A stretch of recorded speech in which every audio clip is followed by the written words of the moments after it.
Today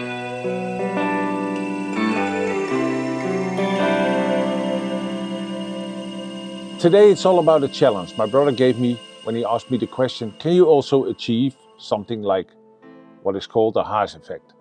So get a little delay on one of the two channels of your guitar so it sounds a little bit bigger. So in country it could be like a slapback effect or just a widener. And because I have a TONEX setup with a TONEX 1 as a stomp box and then the TONEX as an amp emulation, I don't have that many options because the effects that you have in the TONEX are very limited. So it has a delay, it has a reverb, a compressor, a gate, and you also have a chorus and a flanger, but you cannot use them at the same time. So it's very limited and it doesn't have a panning option like I will show you later in the explanation. Yeah, I found a solution. It's not the optimal solution, but for not that much money, you can achieve this effect. So let's dive in and see what I figured out. What is now this Haas effect? It basically comes down that you hear the sound different in your two ears. For example, you hear it direct on the left and a little delayed on the right. Or it could also be that you hear it directly in front of you and also from the side a little bit later. In my case, I want to have a direct signal on the left and a little delayed signal on the right. So looking at my TONEX, there's nothing I can do within the amp to create something like this. Also in my cab, I cannot set anything. You of course have an internal delay and reverb in the TONEX, which are very limited. And you can do a basic reverb and a basic delay. So nothing special to set up here. So looking on the website where I normally buy my stuff, I found a simple delay. It's nothing special.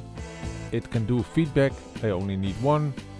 You can do a mix and you can do a time. And on often it has some different kind of delays, but yeah, that's not needed in my case. The only thing I want is to have it, for example, 40 millisecond delay on the right, and that's it. So let's open the box and see what's inside. So it looks like a normal box. A new sticker for on the door. A manual for the knobs.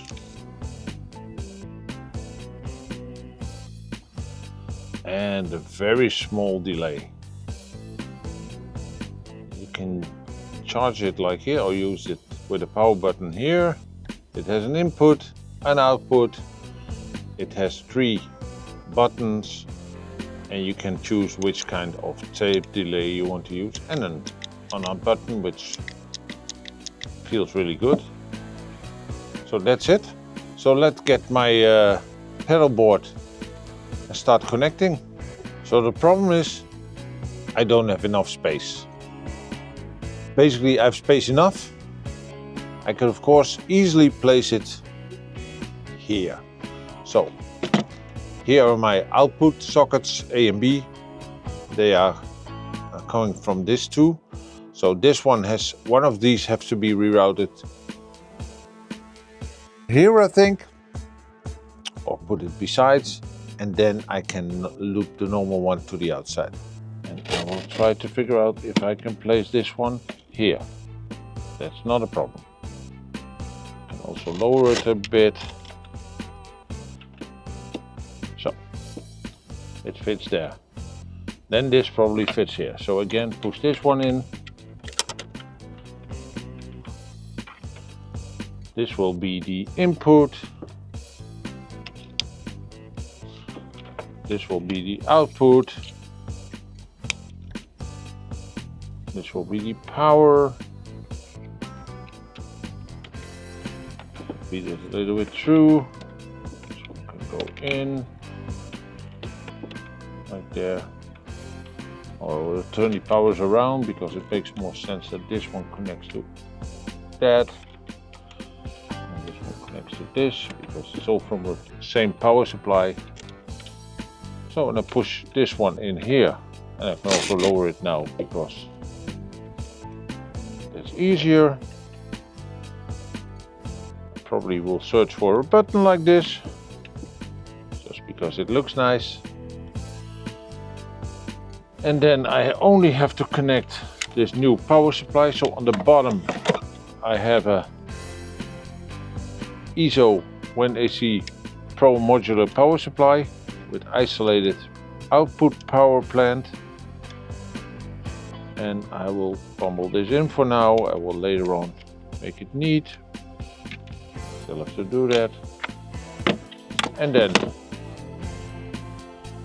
it's in. So I can now, let's find the button for that. Yes, I found one. Let's see if it fits. A nice orange one. And it fits. So now I have all these nice buttons that I can press. So yeah, let's figure out how it works.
Conclusion, it works.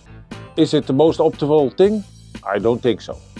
But for this kind of money, you can easily try out something. So buy some nice cheap equipment, figure it out on your pedal board how it works for you in a live situation, and then just go. If it's not working correctly, yeah, no loss.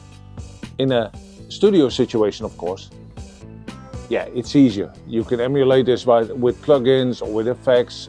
So if you record your guitar mono, you can easily achieve this Haas effect or do other things with the effects. So I normally use my TONEX to record DI, and then I can do whatever I want with my sound. But yeah, live it's something different. But maybe this is something for you. So I hope you enjoyed, and I will see you in the next video.